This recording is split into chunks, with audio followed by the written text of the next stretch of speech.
Today I'm going to talk about linear independence and linear dependence. So what is linear independence? Well, a set of vectors are linearly independent if no vectors in the span of the other vectors. So on the left here we have an example of two vectors that are linearly independent. Since, as we can see, this blue vector is not in the span of this green vector. As in this case, since there's only two vectors, for them to be linearly dependent, they would have to be parallel to each other. However, a set of vectors are linearly dependent if one of the vectors is in the span of the other vectors. So if we add this black vector right here, we can see that it lies on the plane of these blue and green vectors. And so, the black vector is in the span of the blue and green vectors, and so this set of vectors are linearly dependent. So how do we know if a set of vectors are linearly dependent? Well, they'll be linearly dependent if and only if the vector equation presented here, x1v1 plus x2v2 plus xnvn equals 0 vector, is consistent with infinitely many solutions. To see why this is true, I think it's best if we first look at an example. Suppose we have these three vectors, the vector 2, 8, 4, the vector 1, 5, 2, and the vector 3, 13, 6.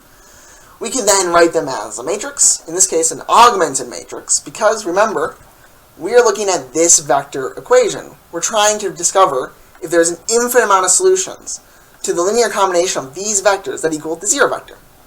And so, we have this augmented matrix, and this is just the reduced row echelon form of it. And we can see that we get these equations from it, because notice that x1 equals, well, we would subtract x3, and we'd have x1 equals negative x3. And here we have x2 equals negative x3, and x3 has no pivot in its column, so it's a free variable, and so we're going to let x3 just equal some arbitrary number a. And so we can discover that we could rewrite this equation as this equation instead. So we have negative a times the vector 2, 8, 4 minus a of this vector plus a of this vector.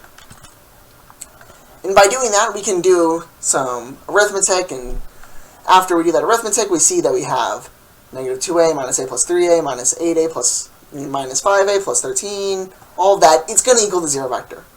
And so we know that this equation does equal the 0 vector, and we know that a can be any arbitrary number, so there must be an infinite amount of solutions to this equation.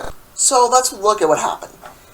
You might be able to notice that these first two vectors are just the negative of this vector right here. I mean, let's look. Negative 2a minus a, well, that just equals negative 3a. Negative 8a minus 5a, well, that just equals negative 13a. And negative 4a minus 2a just equals negative 6a. Since this vector right here can be wrote as a combination of these two vectors, we can just multiply that combination by negative 1. And while we can multiply this vector by any number, right? I mean, there's an infinite amount of numbers we can multiply a vector by.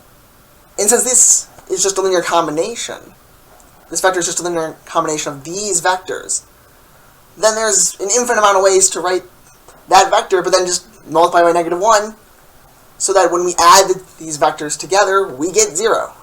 And so, since they are in the span, all these vectors are in the span of each other, we do know that there has to be an infinite amount of solutions. But what happens if we were to graph it? Well, we can see that by graphing it, well, it's exactly what we'd expect.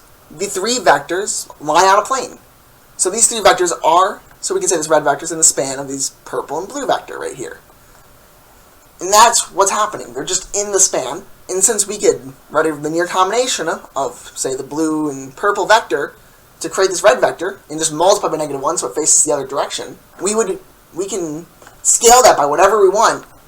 And as long as we scale them properly, we can get an infinite amount of ways to get the 0 vector. Let's now look at linear independence. So a set of vectors are linearly independent if and only if the vector equation x1v1 plus x2v2 plus xnvn equals 0 vector has only the solution that x1 equals x2 equals x3, so on, equals xn equals 0. In other words, there is only one solution if the vectors are linearly independent, and that is all the coefficients are going to equal 0. So let's again take a look at an example. Suppose we have these three vectors, the vector 3, 1, 5, 2, the vector 4, 1, 0, 7, and the vector 2, 3, 2, 5. Again, we're going to write this as a matrix right here, an augmented matrix. And we're going to take the reduced row echelon form of it again, and you might notice that every column has a pivot.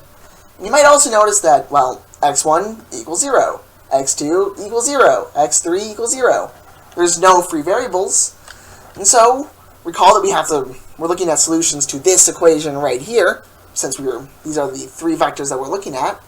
And well, we already know that x1 equals 0, so plug in a 0 there. x2 also equals 0, so plug in a 0 there. And x3 equals 0, so plug in a 0 there. And that's the only way we can get the 0 vector, since, as we see from our matrix, there is no free variables to work with. Thus, the only way we're getting this 0 vector is if we multiply every vector by 0. And so, there's only one solution. It's the one solution where all the coefficients equal 0. And so we can be sure that this is Let's go back to the idea that each column has a pivot. Since each column has a pivot, there is no column that doesn't have a pivot. And columns that don't have a pivot are columns that represent a free variable. But we don't have a free variable, since, again, all the columns have a pivot. So without a free variable, we're going to notice that each vector is just going to equal 0. And because of that, we can quickly tell that, just by looking at this, that, well, of course it's linearly independent. We don't need to do the math down here, and verify, because just by the fact that each column has a pivot, it must be linearly independent. Do not confuse this with every row having a pivot, however. If every row were to have a pivot, that does not necessarily mean that it is linearly independent.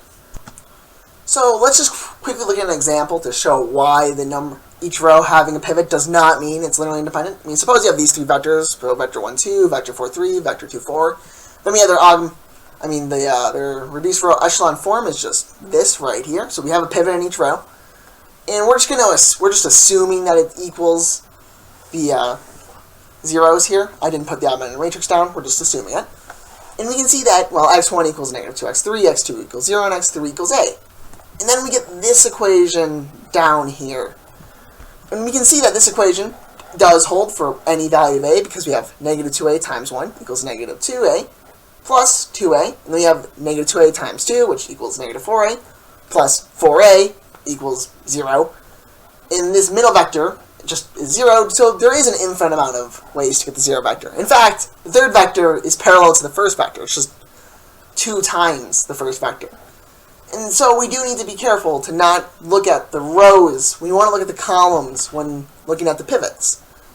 Because if there is a free variable, essentially if there's a free variable, it is going to be linearly dependent. So why is linear independence important? Well, when we have a set of linearly dependent vectors, such as these two vectors here, we know that one of their vectors is redundant, which means we can just remove that vector, but we still have the same information. And so we can then define a basis of a subspace by just looking at the set of linearly independent vectors that define the space. We don't need this vector here to define it. It's irrelevant. We only need this one vector, the 1, 1, 1 vector, in this little example here. Also, linear independence allows us to represent a set using, its own members. Here we know that we have this basis right here. We know that this basis is going to contain all sorts of vectors, multiples of this vector right here. But all we need is just this one vector. And that's what makes linear independence so useful. We're simplifying what could have been way more complicated and was ultimately redundant to something that is more usable and simpler and just more neat overall. That's all I have for this presentation. Thank you for watching.